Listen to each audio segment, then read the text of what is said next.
One of our favorite things to do is the Wing Interjection Show because it is fun, it is fast, and we give great answers to some really wacko questions at times. And we're going to do it again right now. Are you ready? Josh, the Punk Thompson, tell me you're ready. I'm always ready. We're doing the face-off for the middle game today, and guess what? I'm going to win again. That's the way this show works, baby. I always win. Hey, Dave, let's first, I want everyone to know, if you guys are joining us from our main channel to our Clips channel, today is Podcast Dave's birthday. We want to wish him a very happy birthday, and you guys join in the comments and wish him a happy birthday as well. Thank you, guys. All right, with that, let's get into the first topic. First one is light heavyweight. What happens now?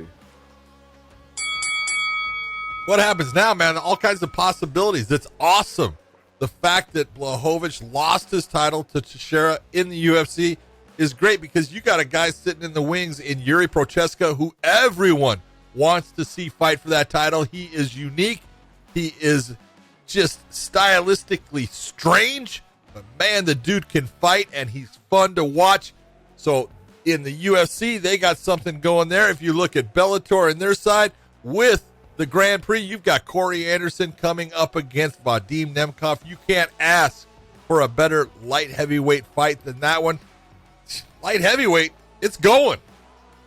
Yeah, I can't say there's anything wrong with what's going on. Like, what do you mean now? I mean, like, you've got the light heavyweight world Grand Prix going on in Bellator where those two guys are fighting in Nemkov and Anderson. The winner of that is going to end up being, I feel like, probably the best light heavyweight in the world. Now, I'm not trying to be biased. I just believe that. Now, you look over on the other side, you got Glover Teixeira. Great dominant performance, great wrestling, great submission. He on top, he's a beast. If he's able to get Yuri to the ground, you could potentially see something like that. Because if you look back in the past, Nemkov and Yuri, when they fought, Nemkov on top was doing a lot of work and a lot of damage. Glover will finish that fight if he's able to get it to the ground. This makes for fun for all of us fans. All right, and so with that, let's get into topic number 2. Are 2 referees better than 1? I'll let you go first. Hell no. I can barely handle one damn referee.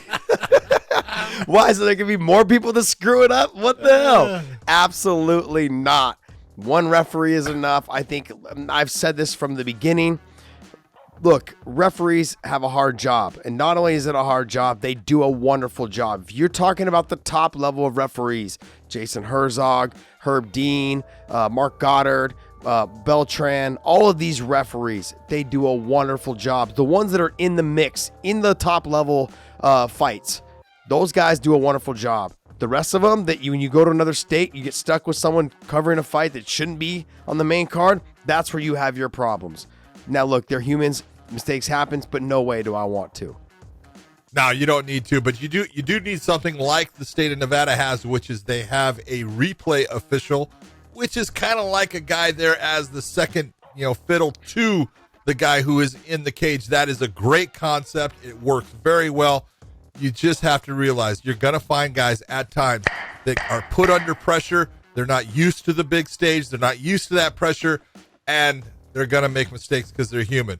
That's why the big fights should always go to guys that we see all the time. John, I think the replay situation is very good because the NFL is using it now as well to make sure they're making the right calls. We saw it used with Mergliata in one of his last performances in the cage. And it was used perfectly. It was done. And I think that's exactly what they needed. So, no, you don't need 2 rests, but you need something like that. I think that's a wonderful idea. Yep.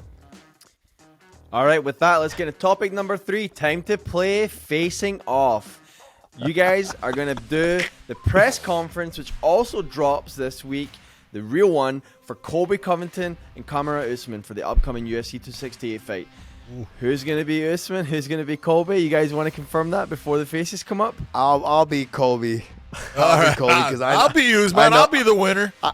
I wanted John to do the Colby voice, but he was like, I can't do it. I'm like, I can't do it either, but I'm going to do my best. My voice is all raspy right now, so maybe I'll sound more like Mike Tyson and Colby at the same time.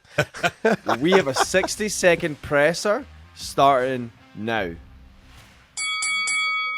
Colby Covington, you saw what happened the last time. I broke your jaw, and I did everybody a favor by having them wire your mouth shut I'm going to do it again so we don't have to listen to your crap. Marty fake You Usman. are You Marty fake absolutely Usman. You weak. got lucky the first time. There's you got no luck lucky. involved in it. I'm gonna I stamp spanked my name that on your ass. I'm gonna spank that ass again. I'm gonna bring I'm gonna back break and make your America jaw. I'm great gonna break again. your ribs. All over your I'm ass. going to make you all a over puddle. you. You're going to be in this There wet will be puddle no more. in the There middle will of be the no cage. more You Nigerian mean champion. nothing to It'll me be because all you can't even compete Colby with Covington. me. I am Marty the fake champion. I am Usman. the best that's ever done this. And You you got are nothing. lucky. You know but you got someone lucky. who wants to come into my world gonna and wrestle act you. like you're tough. I'm You're gonna not wrestle tough. you this time. Get you down. I'm gonna wrestle you. Get you down. Can't Make you out-wrestle blow your me. wad. You can out-wrestle I'm gonna me. take you down. You can't I'm gonna make out-wrestle you my anything, man. bitch. You're a weak I'm gonna make wrestler, you my bitch. and then your punches are like powder puffs. I'm going to punch a hole in your head. Fake news, Marty. Fake newsman. All right, everybody, we're going to clear the stage and we're going to square these guys off. All right, let's get into topic number 4. Who gets the title first, Islam or Khamzat? I'm gonna say it's Islam. The reason why I'm gonna say it's Islam, if I was to pull up the ranking with Khamzat, he's got a lot with Chimaev. He's got a long ways to go. He's got a couple more fights in that mix that he needs to get through. Now, that doesn't mean that Dana won't jump on the Chimaev bandwagon and force feed him up into that mix. You want to know why? Because Kamaru Usman has already beaten all the guys in the top 5. So if I think maybe both of them are probably one fight away, to be honest. I think both of them are one fight away, but if I'm going to lean towards one, it really comes down to the performance between Chandler and Gaethje, like John was saying, to see if Islam gets the title shot. I'm telling you right now, it all comes down to something that has nothing to do with either fighter. If Justin Gaethje versus Michael Chandler is a snoozer fight, Islam will get that shot first. He will be the guy that gets that championship, chance. But if Gaethje versus Michael Chandler is a barn burner, whoever wins that is going to get that shot at the lightweight. And I'm telling you, Chimaev is 1, if 2 fights away from fighting for the title. They love him. They love him. They want him. And they want to bring him up fast. All right, with that, let's get into the 5th and final topic. Did Fedor hinder his legacy by avoiding the UFC? First, I thought he said dead Fedor. Did Fedor hinder his legacy? No. In a lot of people's eyes, it's going to be yes. But you can take a look at what the true MMA fans know about Fedor and what he did, and you can see when everywhere he goes how people mob him and everything. People know that Fedor is special. Now, could it have been even better for him if he had been in the UFC? Yeah, let's be honest. More people would know about him, and he could have been in that position where, if they had put him against Brock, I think he would have been the UFC champion right away. So he could have been the UFC champion also, and that may have helped him, but he doesn't care. And, the whole thing, I know Dana got it, saying, if he had signed with the UFC, he wouldn't be fighting when he's 45. He's fighting because he likes it, not because he has to. Yeah, I look at it as well. You look at guys like Khabib, you look at other Russian fighters, they really go off their moral compass. You don't like Dana White, then you don't sign with him. Go back and watch the Klitschko brothers when Don King tried to sign them. They did a whole 24/7 type thing on him. When they walked into his house, he was pretending like he was playing the piano, but it was a fake piano that played for him, and that's when they knew that he was a scumbag and they didn't want to sign with him. The same shit happened with Fedor. Just the first time they met, they talked one time. He knew that was enough, that he never wanted to sign with him. They work off their moral compass. That was enough for all of them not to want to go there. That's it. The rest of it, they're fine with.